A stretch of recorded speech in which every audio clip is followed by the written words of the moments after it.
आज हम एक ऐसी डायरी के पन्नों में झांकेंगे, एक ऐसी आवाज़ सुनेंगे जो हमेशा के लिए कैद हो गई। ये सिर्फ एक कहानी नहीं है, ये इतिहास का वो पन्ना है जो हमें एक 13 साल की लड़की की दुनिया में सीधे ले जाता है। तो चलिए, एन फ्रैंक को उन्हीं के शब्दों से जानने की कोशिश करते हैं। लोगों से ज्यादा कागज में धैर्य होता है। सोचिए, क्या गहरी बात कही है। एन ने अपनी डायरी की शुरुआत इसी विचार से की थी।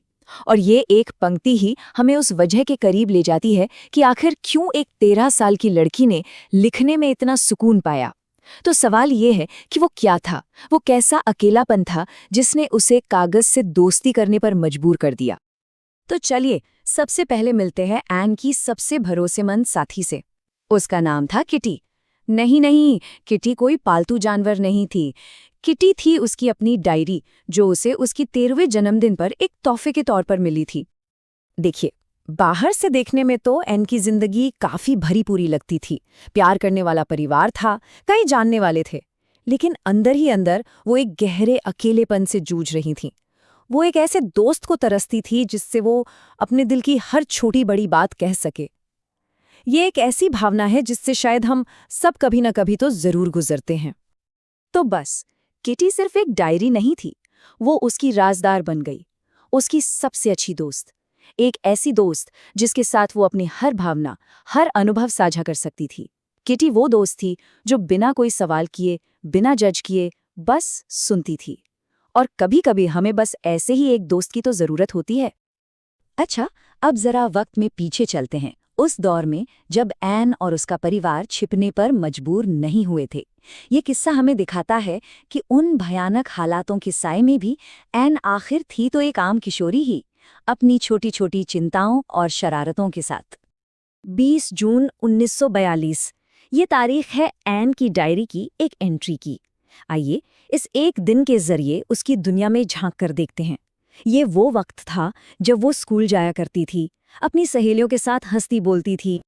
तो सीन कुछ ऐसा है कि पूरी क्लास नतीजों का इंतजार कर रही है, सब घबराए हुए हैं। ये तो किसी भी छात्र की जिंदगी का एक जाना पहचाना मंजर है ना?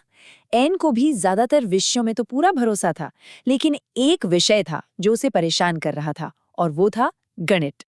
और यहीं से कहानी में एक मजेदार मोड़ आता है। दरअसल एन बहुत बातूनी थी, मतलब बहुत ज्यादा। और उसके गणित के टीचर उसकी इस आदत से काफी परेशान रहते थे। तो उन्होंने उसे सजा देने का एक बहुत ही अनोखा तरीका निकाला। तो सजा क्या थी? सजा थी एक बातूनी विषय पर एक निबंध लिखना। अब कोई और होता तो शायद चुपचाप लिख देता, पर ये एन थी। उसने इस सजा को भी एक मौके में बदल दिया। अपनी बुद्धि और हाजिर जवाबी से उसने न सिर्फ सजा पूरी की, बल्कि अपने टीचर का दिल भी जीत लिया। और पता है उसने निबंध में क्या लिखा? कमाल का तर्क दिया। उसने लिखा कि बातूनी होना तो उसे विरासत में मिला है, अपनी माँ से, और वो इस आदत को बदलने के लिए ज्यादा कुछ कर नहीं सकती। सोचिए जरा, क्या जवाब था! ये उसकी जिंदा दिली और गजब के हास्य को दिखाता है। एन की ये जो छोटी छोटी कहानियां हैं ना, ये हमें उसकी जिंदगी की एक बहुत बड़ी सच्चाई की तरफ ले जाती हैं कि वो कितने भी मुश्किल हालात में क्यों न हो, उसके अंदर उम्मीद और सकारात्मकता कूट कूट कर भरी थी। और शायद यही यही उसकी सबसे बड़ी ताकत थी। और यही वो विरोधाभास था जिसमें एन जी रही थी। एक तरफ थी उसकी अपनी छोटी सी दुनिया, परीक्षा के नंबर, टीचर की सजा, दोस्तों से गपशप, और दूसरी तरफ बाहर एक भयानक युद्ध चल रहा था। नाजी अत्याचार का खतरा हर पल उनके सर पर मंडरा रहा था। और जब हम उसकी डायरी पढ़ते हैं तो यही सब गहरे विषय उभरकर सामने आते हैं। अकेलापन, एक सच्चे दोस्त की जरूरत, मुश्किल वक्त में अपनी भावनाओं को संभालना और खुद को अभिव्यक्त करने, अपनी बात कहने की अहमियत।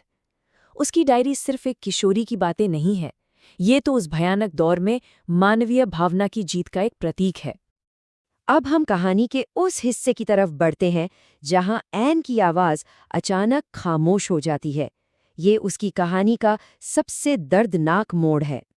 अगस्त 1944, ये तारीख उस अंत की शुरुआत थी।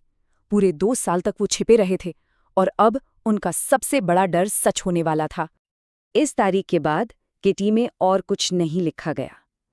एन की वो आवाज जो इतने महीनों से उन पन्नों पर उतर रही थी, हमेशा के लिए खामोश हो गई।